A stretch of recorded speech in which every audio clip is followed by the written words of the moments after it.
That any plan that does not include stopping the illegals at the border is a failed plan, is what the mayor said. Joining me right now is 7/7 WABC show host, former New York City mayoral candidate himself, and the founder of Guardian Angels, Curtis Sliwa, back with us. Curtis, it's great to see you. Well, rough times because it's like the Three Stooges, right? You got Biden, you got Hochul, you got Eric Adams. Which way did they go? Which way did they wanted them? They kept saying, come on in, we're a sanctuary city, sanctuary state, and now they don't know what to do. So I've dedicated myself to organizing communities to fight back. No tents, no migrants, no shelters. They go back. And I've been watching you. You've been on the ground in New York City, and you've been talking with the illegal migrants. You've been trying to organize and get things in order there. What have you? Tell us what you're seeing on the ground. Who's there? Where are they coming from? What can you tell us in terms of what you've been able to gather? Well, first off, it's chaos in terms of the government and their no-bid contracts, right?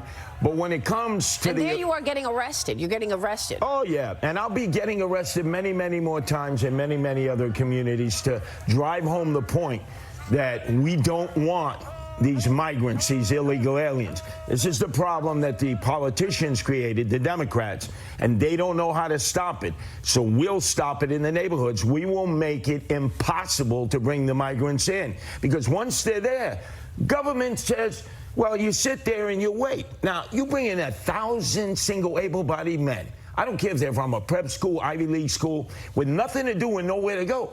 They're going to get into double trouble. So what? That's what I was asking you. What are you seeing? What's happening on the ground that you can tell us? Well, every group is tribal. It's just like here in America. You come, you assimilate, you go to your own particular... So you got the Venezuelans over here. You got what? The Venezuelans, going back before Chavez, they were like uber capitalists, right? They're hustling, right? They're delivering weed for the illegal weed shops. They've already made deals. So they're going into weed shops and saying what? They're saying, hey, you got any delivery? And they say no. And they say, I tell you what, let's do layaway. You get me a Vespa, a motorbike, I deliver your weed like Grubhub, and I do, basically, I pay you every week. And all of a sudden, it's an underground economy that even gets stronger. While our regular economy, if you notice here in the city, is going right into the tank. That's unbelievable. And you write a lot about this in your op-ed out in the New York Post titled, New York Locals Feeling Betrayed by Politicians Over the Migrant Crisis. You were arrested on Sunday during a migrant housing protest outside of Gracie Mansion. That's your third arrest in 2 weeks, protesting this migrant crisis across the city.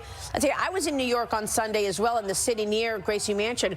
The crowds and the protesters were enormous outside. Tell me about that. What happened on Sunday? Well, they're coming from all different communities, black, white, Hispanic, Asian. They've had it. Even first-generation immigrants who say, wait a second, I had to wait 5-6 years, and these people get an easy pass. And then, Maria, who showed up? Antifa, right? Dressed all in black. Wow. You don't come up to Curtis Sliwa and the demonstrators that I organize and think you're just going to crack heads. So we had to repulse them because all of a sudden, the cops, whenever they see Antifa all dressed in black, it's like Superman with kryptonite.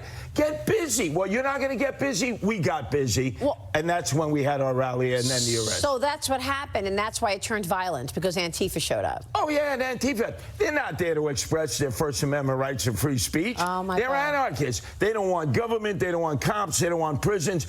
They don't want America. Wow. But when they bring violence, obviously, you think I'm Gandhi? Do you think I turn my cheek? Hell no. You hit me, I'm going to hit you so hard your mother will feel the vibration. Then you got arrested. Oh, yeah, but that was civil, an act of civil disobedience, Gandhian measures in order to drive home our point. And I'll get arrested week after week for all the communities that want to organize, because our politicians have brought us to the brink of total chaos.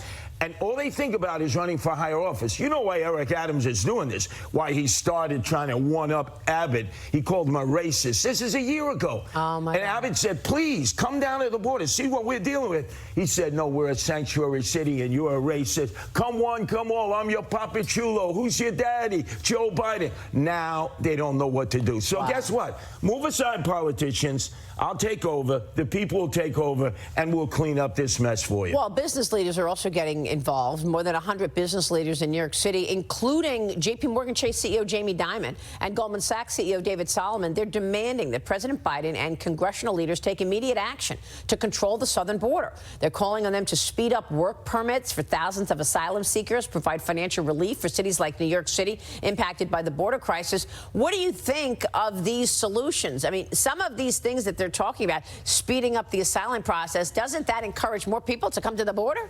Loco Americano. These folks are nuts. You allow them to start working, you are going to see a tsunami across the border. They're not only going to come through the Mexican border, they'll fly up to Toronto and Montreal. They'll be coming through the Canadian border. They'll be swimming here.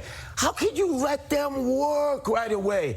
That is a recipe for a complete invasion of our country. Now, J.P. Dimon, right? He's right across the street from the Roosevelt Hotel. I'm sure from the upper areas of his international building, he looks down there. J.B. Dimon, this is not a solution. Let them work. Because if you let them work, then others will see that. They all have iPhones. They all have smartphones. They're all photobombing one another. And they're all saying, come to New York before they close the border. How has New York changed in the face of all of this? I mean, you've been in New York for how long? Decades. How has the city changed? I'll tell you this, we should have been dealing with our own homeless, our own destitute, the emotionally disturbed, those who are addicted to drugs and alcohol, mostly African American.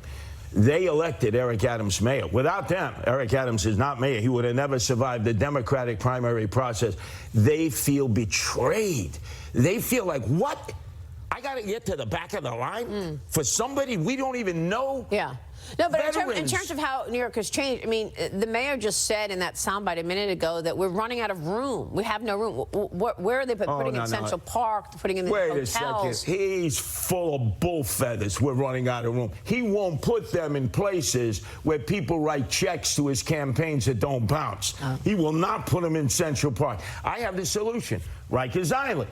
It's the city's prison. I've been locked up in Rikers Island years ago. Half the buildings are empty, 400 acres, set up the tents, keep them there for 6 months. They can't go anywhere, vet them out, get them medically correct. And then if they pass muster, you can let them back and assimilate into our city. If not, send them back where they came from. Well, send them back. Maybe that is going to resonate to have people make different decisions about coming to the border, coming into America illegally, if they think, well, I'm going to spend 6 months at Rikers Island.